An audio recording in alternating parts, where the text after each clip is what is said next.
Hello my antique loving friends, and welcome to another episode of Antique Acquisitions.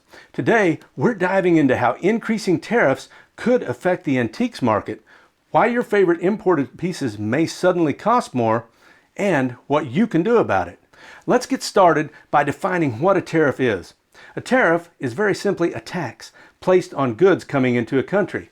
Governments historically used tariffs for the following reasons: to raise revenue, as a strategic move during trade disputes, and to protect local industries from going out of business when they can't compete against cheaper imports.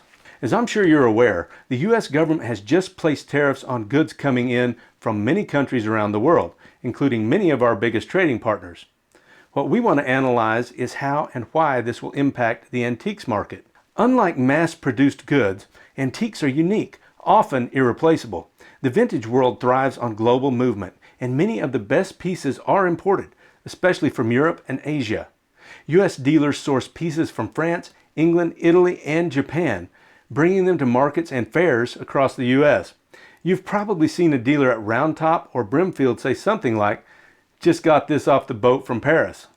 But importing antiques involves more than just shipping. It includes customs declarations, import duties, sometimes conservation costs, and now apparently tariffs. Let's say a dealer purchases a $4,000 19th century sideboard in France for import. Then they pay another $1,000 for shipping and customs. That's $5,000 landed here in the U.S.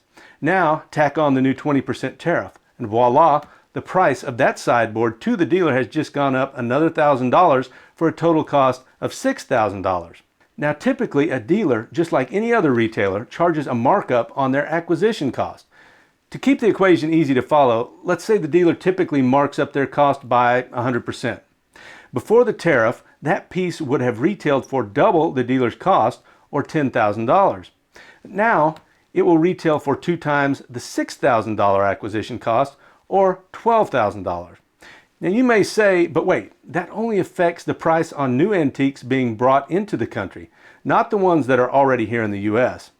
But hold on, because now that private seller on Facebook Marketplace can look at the newly increased prices from dealers and charge more than they would have for a comparable item because they are now competing against the dealer's higher price. Of course, the same goes for new non-antique items being imported. When the price on new tables goes up, the price on pre-existing tables is bound to go up as well, since they are what is referred to in the world of economics as substitute products.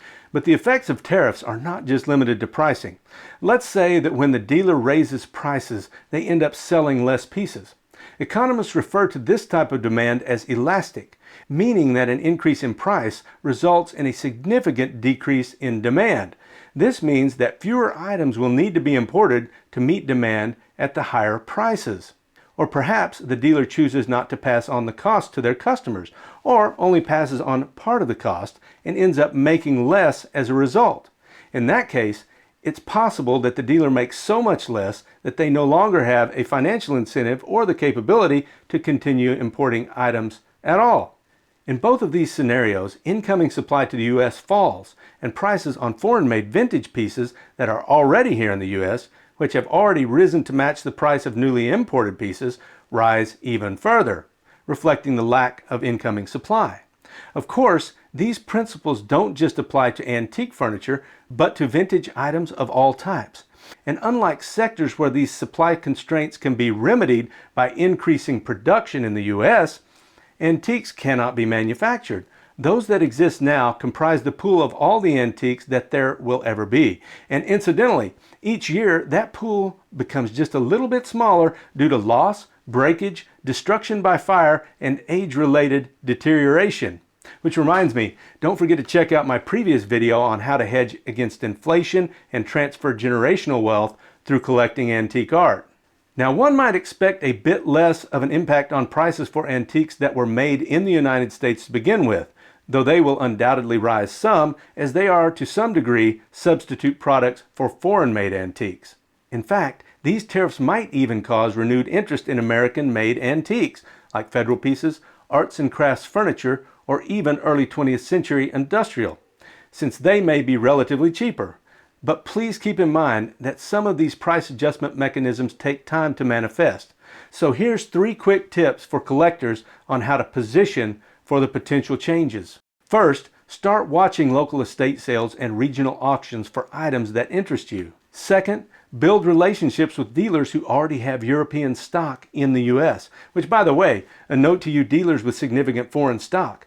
Your inventory value may have just increased significantly. Finally, be flexible. That Swedish Mora clock might cost more, but maybe a Shaker tall case clock scratches the same itch. Now you might ask, have we ever seen anything like these tariffs before? And if so, what happened then? Well, the answer of course is yes. Back in 1930, the Smoot-Hawley Tariff Act imposed steep import taxes which hit the decorative arts world hard. Imports slowed dramatically. American manufacturers surged, but collectors seeking French, Chinese, or English pieces paid dearly, if they could find them at all. And as every student of history knows, history often has a way of repeating itself. One caveat to this scenario is the possibility of recession, or worse. I've actually been working on another video about the current state of the antiques market and putting together some graphs and economic data which show a significant decline in home purchases, employment, and economic activity starting in 2023, and that trend may still be in effect. Of course, that video got put on the back burner due to the tariffs, but I'll probably release it soon, so don't forget to subscribe to the channel so you'll be notified when it's ready. Now, let's get into some specifics of these new tariffs and potential price increases, and then I'll wrap up. As you can see from this chart, tariffs on imports from EU countries will be 20%, while imports from England will be 10%. Chinese imports will be taxed at a whopping 54%, and what's more, I was talking to a well-connected friend yesterday, and some lawyers are apparently suggesting that the 54% tariff on Chinese antiques may apply to items that are already in places such as Britain, depending on how long they have been there. So it may be the case that the Chinese items are required to be in Britain for a certain period of time before they qualify for the 10% tariff, as opposed to the 54% tariff. But this may be the most important question of all. Will these tariffs really stay high long enough to cause price changes? Please remember that many intelligent and informed people think that these tariffs have been put in place as a negotiating tactic and that they will come down or disappear completely relatively quickly. Of course, that depends on how various countries respond to the tariffs and whether they choose to negotiate or retaliate. In fact, as of April 6th, I'm already seeing reports that multiple countries, including the European Union, have reached out to the U.S. to negotiate. In any case, I think we can all choose to hope and pray that countries decide to negotiate lower tariffs on both sides, creating a more free and equitable trading environment, which could create greater prosperity throughout the entire world. So, are antique prices going up? Probably. Will tariffs change the way we buy and sell old treasures? Almost certainly. But here's the good news. The antique world has always adapted, and fine antiques only become more rare and valuable with time. As I've stated in past videos, the desire to connect with the past through items from earlier eras isn't going away, and the massive technological changes will only increase nostalgia and longing for the past. Well, that's my opinion anyway. I'd love to know your thoughts. How do you think these tariffs will affect you?